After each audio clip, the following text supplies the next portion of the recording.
Welcome back, survivors, the beautiful allies out there, and all those who are ready to grow, even when it's uncomfortable. Folks, we are getting real.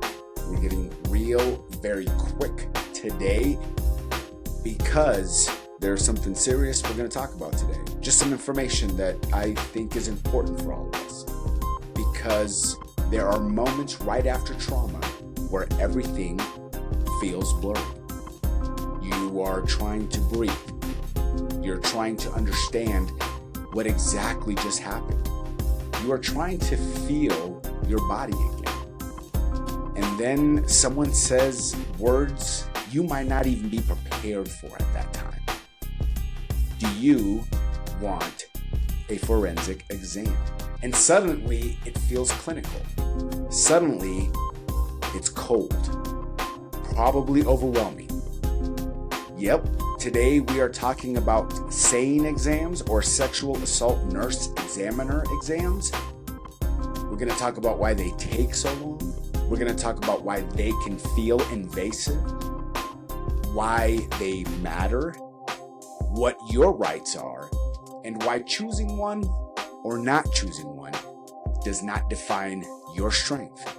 This conversation is about clarity in a moment that often feels chaotic. This is Walk With Me. Before we get into this discussion, I want to take a quick moment to explain what we're talking about, because this episode is a little bit different than what we've done for the first 10. Most of the time on this show, we talk about healing. We talk about understanding abuse, where it comes from, what it looks like, and how it shows up in our lives. We talk about giving survivors tools to move forward.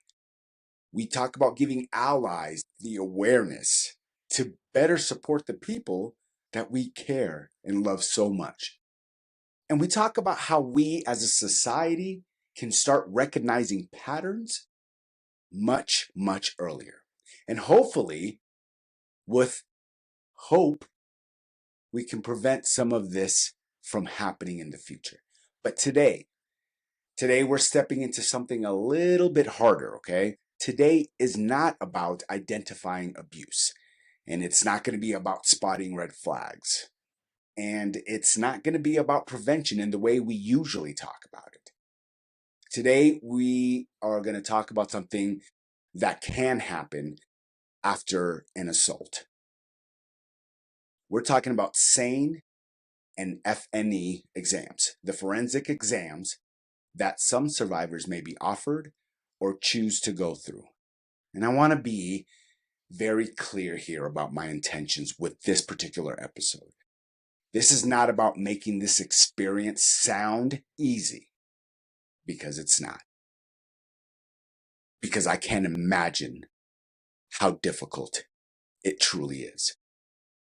And it's certainly not about telling you this is something you should expect or prepare for, like it's inevitable. Because I truly hope you and your loved ones never need it. What this episode is about is removing some of the fear that comes from the unknown. That's it. Because the truth is, and my truth is, when we don't understand something, it becomes bigger and it's scarier and even heavier than it already is. And this particular thing we're going to talk about today is already heavy as hell. So my goal is very simple today, guys. I'm going to bring you a little bit of clarity. I'm going to bring you a little bit of understanding. I'm going to make something that probably feels so overwhelming and try to make it feel just a little bit more grounded, a little more human, and a little less unknown. Because even though I wish with every bit of me that this exam was not necessary, it exists for a reason. And if someone ever finds themselves in a position where it's an option, I don't want the fear of the unknown to be the thing that makes that moment even harder. That's why this is so important for me, is uncovering a little bit of the unknown. Let's get into it, shall we? What is a SANE or an FNE exam? So let's slow this down and kind of really explain it, okay? A SANE is a sexual assault nurse examiner. FNE is a forensic nurse examiner. Something I just learned is that they are slightly different. But for the most part, this is a registered nurse who has undergone advanced specialized training in sexual assault care and forensic evidence collection. They are not law enforcement. They are not interrogators. They are medical professionals trained in trauma-informed care. And that matters because the goal of the exam is not just evidence. It is care. So the exam typically includes a conversation about what happened, only to the extent in which you are comfortable sharing. It also includes a medical assessment to check for injuries, and of course, any treatment for injuries if necessary. It provides preventative medications for STIs or sexually transmitted infections. It includes emergency contraception if desired. It involves a pregnancy test. And if you choose, it also includes the collection of forensic evidence. And here is what a lot of people don't know and quite naturally can get scared of. The evidence collection portion of this, if you choose to do so, are swabs of areas where contact occurred. It's also the collection of your clothing. There's photographs involved, photographs of your injuries. There's documentation of any bruising, tears, redness, or swelling. There's also fingernail scrapings in certain cases. And yes, it can include a pelvic exam. That's the part that I hear that is dreaded the most. But here's what matters. You control every step. You can say no to any part. You can say stop at any time. Of course, you can take breaks. Of course, you can ask for an advocate to be in there with you. And here's the most important one. No matter how far along you're in it, you can change your mind. This is not something done to you. It is something done with your consent, continuous consent. And that's so important after your consent has just been violated. So let's talk about why it takes so long, because this part is misunderstood. It's not slow because the system is inefficient. It's slow because it's meticulous. Forensic evidence has to be collected carefully, labeled properly, scaled correctly, documented precisely. Because if it is rushed, it can become unusable in court. Every step has to hold up legally.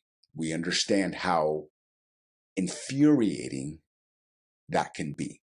And that's one of the main reasons it takes so long. Also, trauma-informed care is not fast. These nurses are trained to move at the survivor's pace, re-explain consent, offer choices, pause when emotions spike, allow for grounding moments. This isn't an ER rushing to clear a room. It's a controlled, careful, survivor-centered process. And here's something else people often don't realize. You do not have to decide that night whether you want to press charges. In many states, evidence can be collected and stored anonymously for some period of time. That gives you time and space to breathe, to think, to decide later. The exam keeps options open. It does not force your hand. And that distinction matters because choice is the first thing trauma takes. And this process is built to try to help return it. So the next part is why it feels so hard. Let's sit here for a minute, okay? Because this part deserves more than just some sentence. Because after assault, your body is already on high alert. Your nervous system may be in shock. It may be in freeze mode, disassociation. It may be in panic mode. It may be completely numb. And now someone is asking you to revisit your body again, to recount details, to allow examination, to be vulnerable in a clinical setting. That can feel like way too much. Again, I am not sitting here telling you this from experience. I cannot imagine how strong the feeling one has during this is. I cannot. And I won't sit here and say, hey, I understand. It's okay. Fuck that. This is purely for you to understand what it is. But I can only imagine like it does feel like way too much at that moment. Even when the nurse is kind. Even when your advocate is there and they're gentle. Even if you're isolated, away from all the noise, the room is quiet. It has to still feel so invasive. Because what I do know is that trauma makes even safe touch feel unsafe. And here's something important that I want to normalize to a degree. Some survivors feel empowered during the exam. I've heard of it. Absolutely. Some feel detached. Some cry throughout the entire thing. Some are numb. They feel nothing at all. And guess what? I'm going to sit here and tell you the correct way for you to feel during this exam. It's D, none of the above. There is no correct emotional response. None. Your body is not betraying you if it does shut down. It is trying to protect you. And if the idea of the exam feels overwhelming, that does not mean you are weak. Listen to the words. You are not weak. It means you just fucking survived something that overwhelmed your entire system. That is called being a human. So, next thing I want to talk about are your rights. This part is not and never will be optional because choice restores or helps to begin the restoration of your dignity. You have the right to ask exactly what each step involves prior to it happening. You can decline any part of the exam. It doesn't have to be every single thing. You don't have to go down the list. You can say, please skip this, please skip that. You can stop the exam midway through, or 3/4 of the way through, or a quarter of the way through, or one process in. You are allowed to have a support person or an advocate present. You can ask for a different provider if available.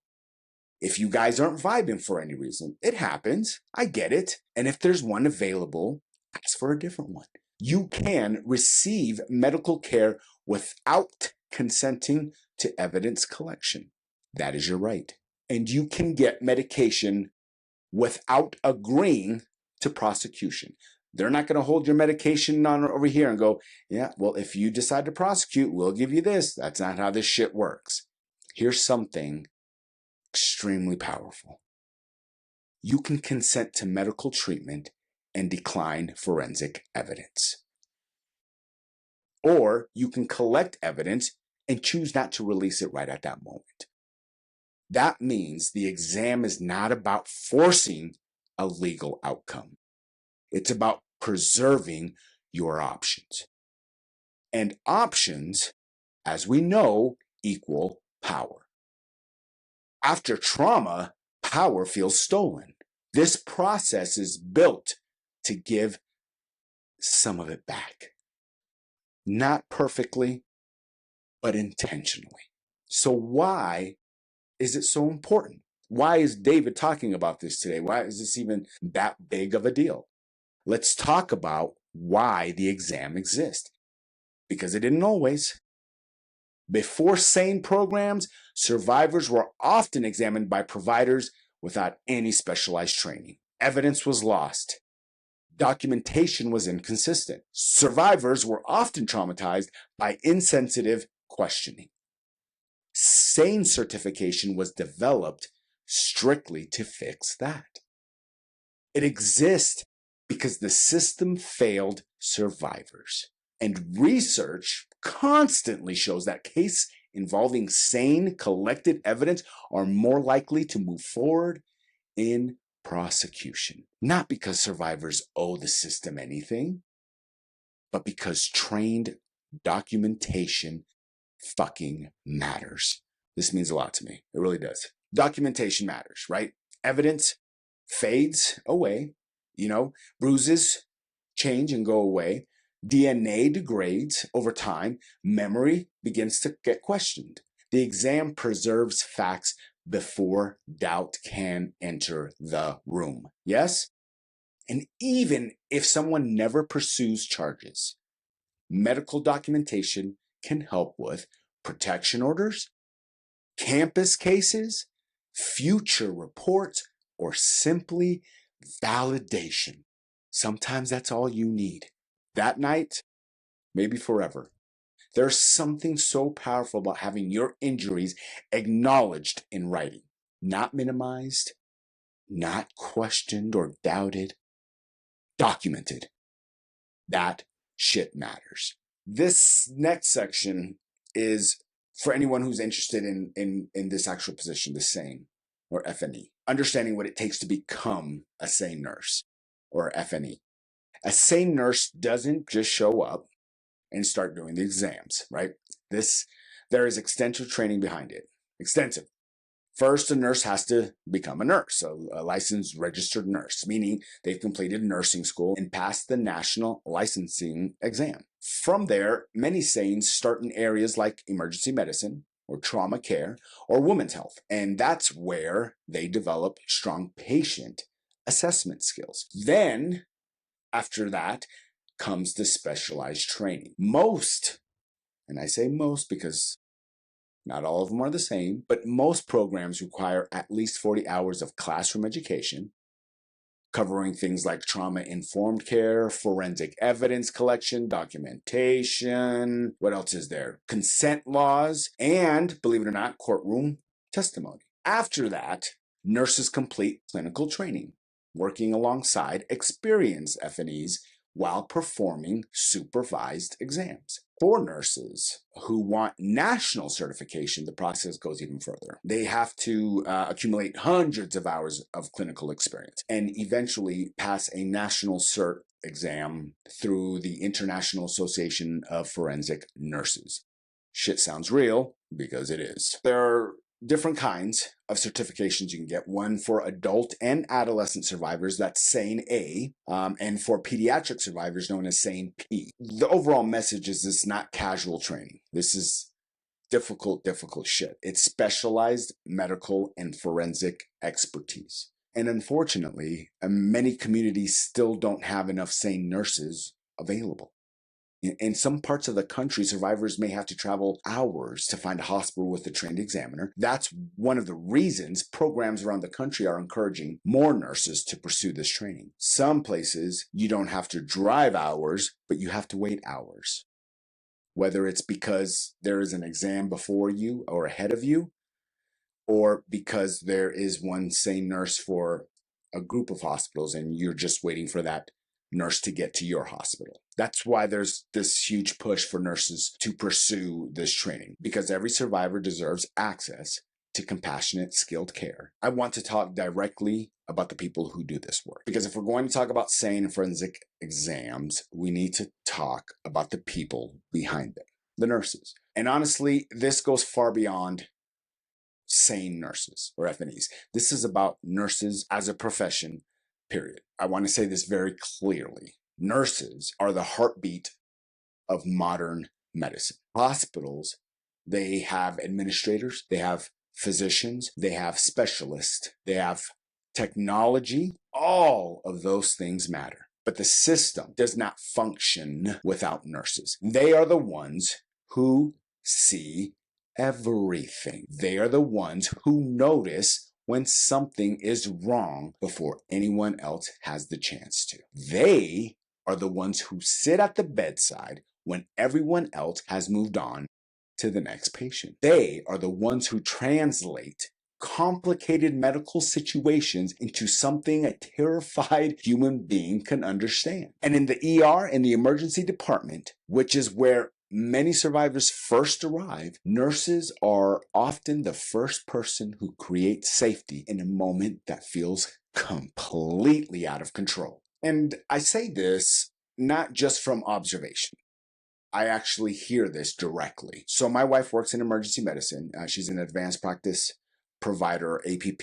You guys probably recognize PA. But something she tells me literally almost after every shift is that her success in the environment that she's in depends heavily on the nurses around her. The best providers understand that medicine is a team sport, if you will, and nurses are the backbone of that team. And I'm not trying to blow smoke up your ass. This is being told to me by someone who is around them all the time.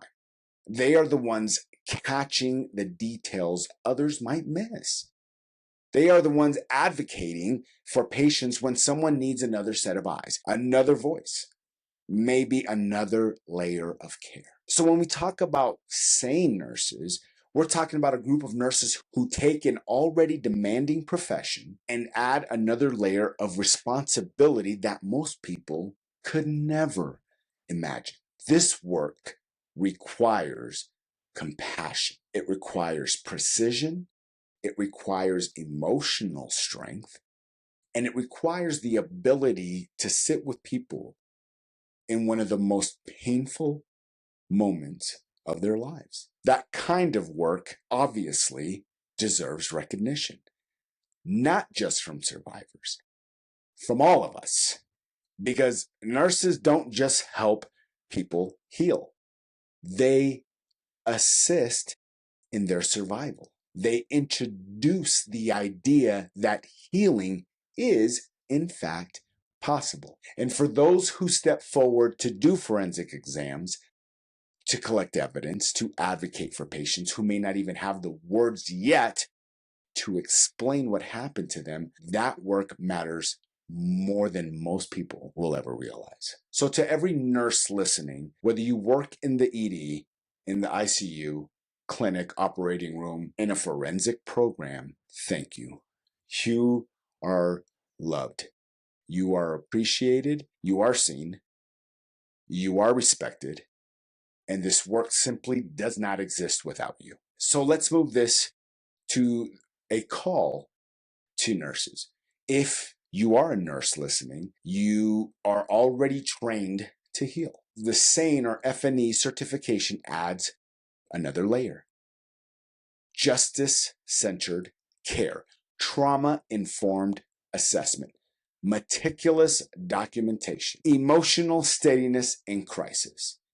There is a national shortage of SANE nurses. So this call to you is a plea more than anything, because I can't imagine wanting to put another layer of responsibility in an already thankless position, but I'm obligated to, and I'm not obligated, I'm just going to. But especially in rural communities, survivors sometimes wait hours, drive across counties, or just never receive proper care. So if you've ever felt pulled toward this advocacy in scrubs, where you don't just collect evidence, you protect possibility, and that matters deeply. Go do it if you feel called to it.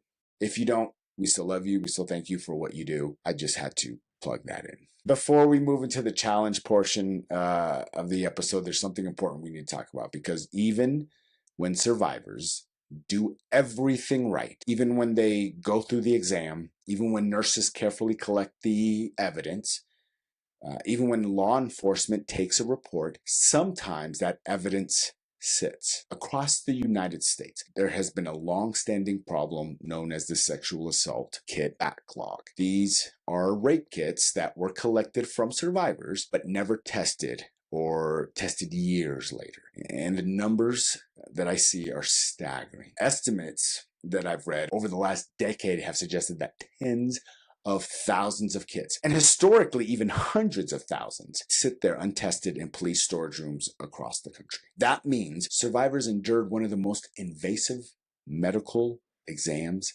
imaginable, only for the evidence to sit on a shelf.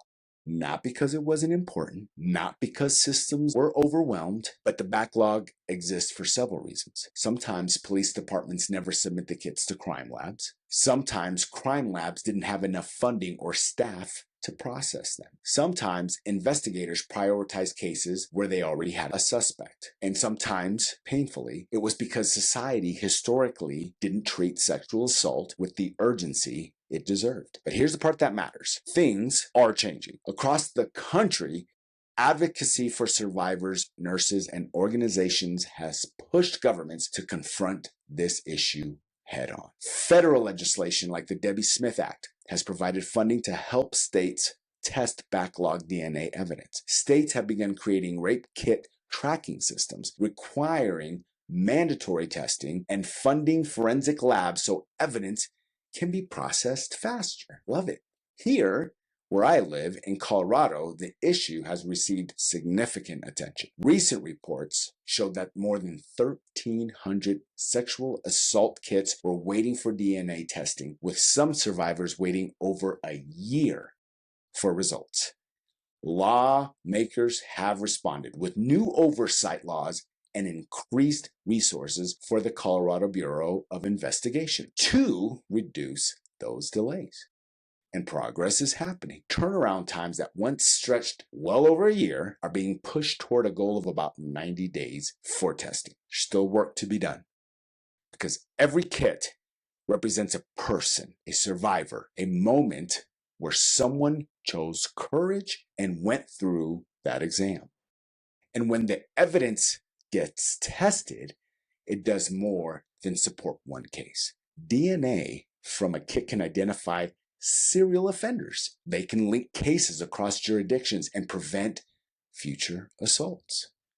Some studies estimate that fully testing backlogged kits in Colorado alone could lead to hundreds of prosecutions and prevent over 1,000 additional assaults.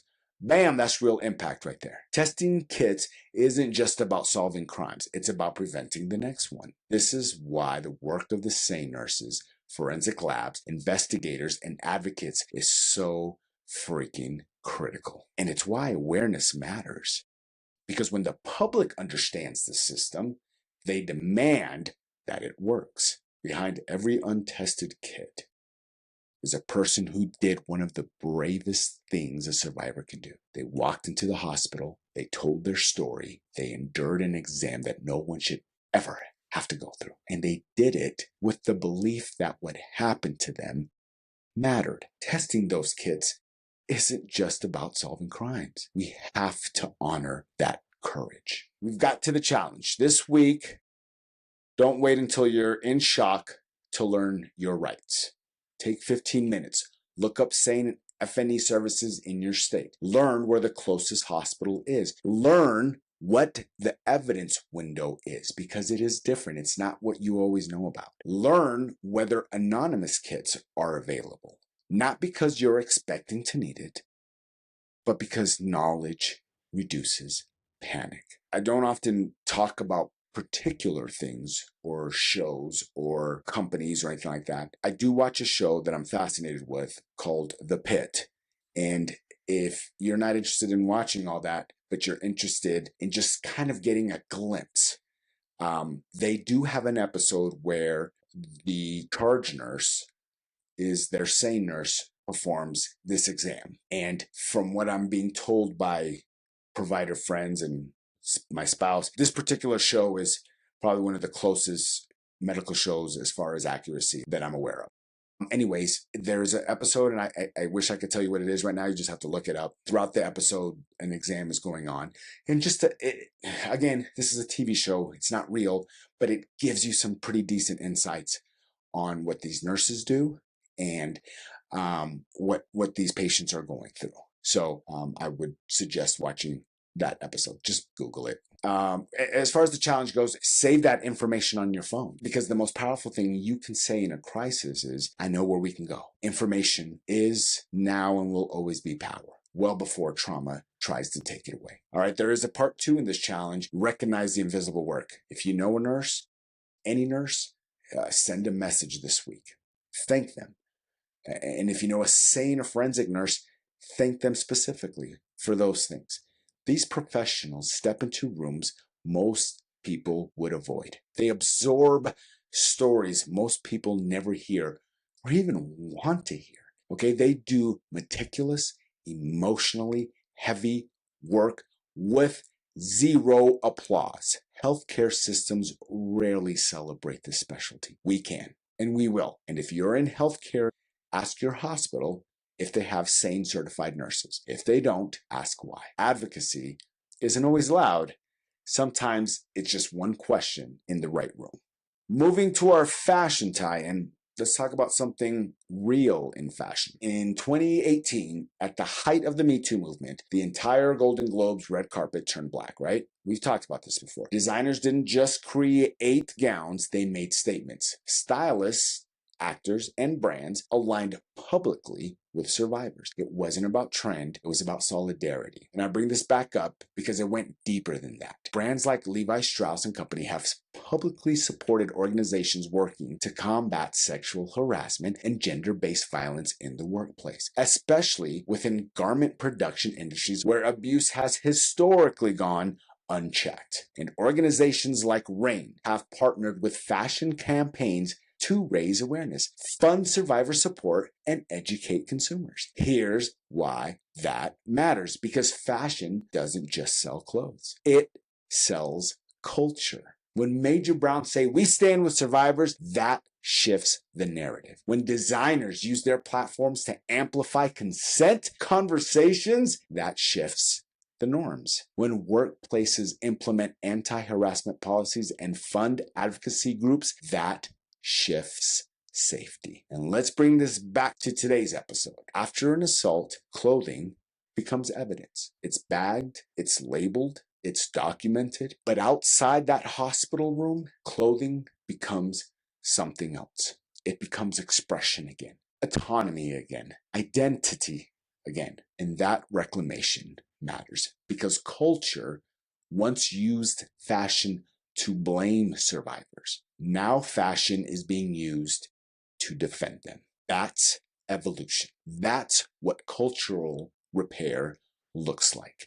And every time the fashion industry chooses dignity over silence, it reinforces the very thing SANE nurses work to protect: the truth. Before I close today, I need to say something to the nurses, to the SANE and forensic examiners, to ED nurses, to nurse practitioners, PAs, and doctors who step into the rooms at 2 a.m., to the advocates who sit in plastic chairs for hours. Thank you. You meet people in the worst day of their lives. You slow down when everything feels chaotic. You explain when someone feels confused. You reintroduce consent when it has just been taken away. You document carefully. You move gently. You stay steady.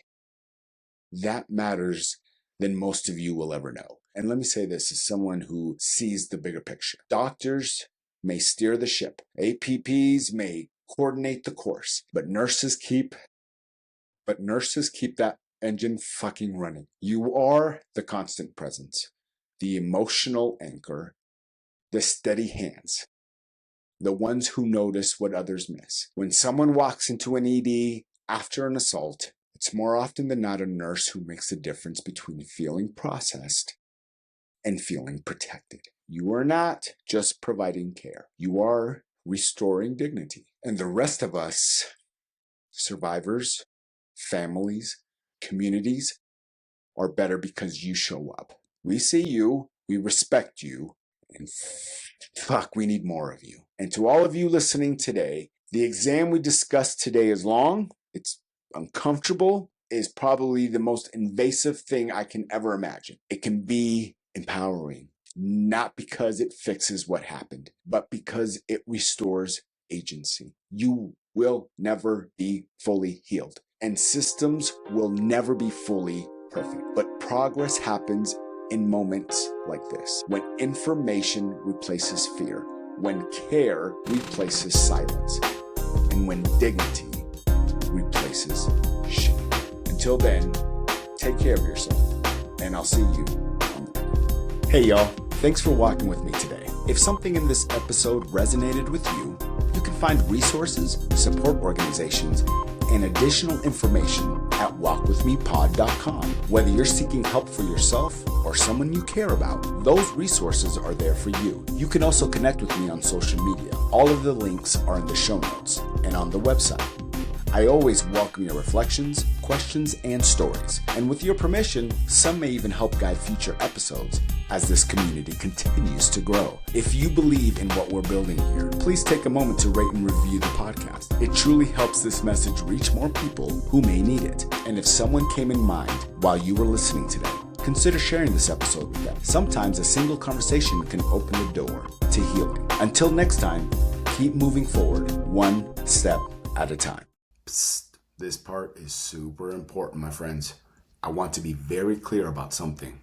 I am not a licensed therapist, a counselor, a psychologist, or a medical professional. The content shared on Walk With Me is based on personal experience, research, education, and lived perspective, not professional or clinical advice. This podcast is intended for educational, reflective, and community-based conversation only. It is not a substitute for professional mental health care, medical treatment, legal advice, or crisis intervention. If you are in immediate danger, experiencing a crisis, or need professional support, please contact emergency services or a licensed mental health professional or a trusted support organization right away. Resources and hotlines are listed in the show notes and on walkwithmepod.com. Listening to or participating in this podcast does not establish my therapeutic, professional, or client relationship between you and I. My goal here is to open conversations, challenge harmful patterns, and offer insight and hope. But your safety, healing, and care deserve qualified, professional support when needed. Please take care of yourself